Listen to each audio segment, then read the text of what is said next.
င်္ဂလာခါကြပြီထင်းရဲ့မင်္ဂလာသချင်းဒေးသွင်းလူကြီးညာ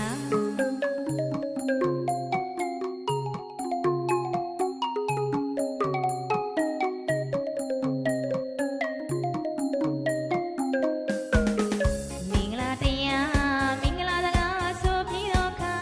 မင်္ဂလာရှိတဲ့အချိန်ခါမင်္ဂလာများစိတ်ရောက်လို့လားမင်္ဂလာခါကြပြီထင်းရဲ့မင်္ဂလာသချင်းဒေးသွင်းလူကြီးညာ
စိတ်နှပြမှာ